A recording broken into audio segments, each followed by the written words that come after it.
பிரான்சில் வாடகை செலுத்தாத குடியிருப்பாளர்களை வீட்டை விட்டு வெளியேற்றுவதற்கு விதிக்கப்பட்டிருந்த குளிர்கால தடைக்காலம் செவ்வாய்க்கிழமையுடன் முடிவுக்கு வந்துள்ளது. கடந்த ஆண்டில் மட்டும் வரலாறு காணாத அளவில் சுமார் 30,500 குடும்பங்கள் வீடுகளை விட்டு வலுக்கட்டாயமாக வெளியேற்றப்பட்டுள்ளனர்.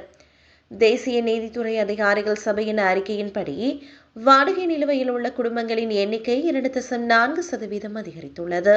கடந்த ஆண்டில் மட்டும் சுமார் 1,75,000 பேருக்கு வாடகை நிலுவை தொடர்பான சட்ட அறிவித்தல்கள் வழங்கப்பட்டுள்ளன.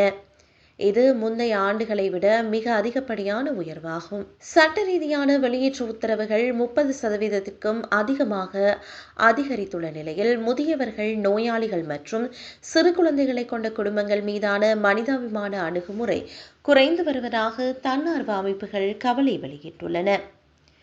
தங்குவதற்கு மாற்று இடமின்றி பல குடும்பங்கள் நடுத்தெருவுக்கு வரும் நிலை ஏற்பட்டுள்ளது. உரிமையாளர்களுக்கும் வாடகைதாரர்களுக்கும் இடையிலான நம்பிக்கையை கட்டியெழுப்ப விரும்புவதாக வீட்டு வசதித்துறை அமைச்சர் கூறியுள்ளார். வேண்டுமென்றே வாடகை செலுத்தாதவர்களை ஆக்கிரமிப்பாளர்கள் என அவர் விமர்சித்துள்ளதோடு வெளியேற்ற நடைமுறைகளை விரைவுபடுத்தவும் திட்டமிட்டுள்ளார். 2023ஆம் ஆண்டு கொண்டுவரப்பட்ட ஆக்கிரமிப்பு எதிர்ப்பு சட்டம் வெளியேற்றங்களை இன்னும் தீவிரப்படுத்தியுள்ளது.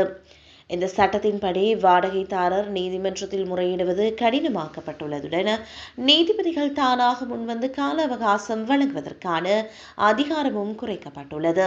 வறுமை அதிகரிப்பு மற்றும் கடுமையான சட்ட திட்டங்களே இந்த வெளியேற்றங்களுக்கு முக்கிய காரணம் என சமூக ஆர்வலர்கள் குறிப்பிட்டுள்ளனர்.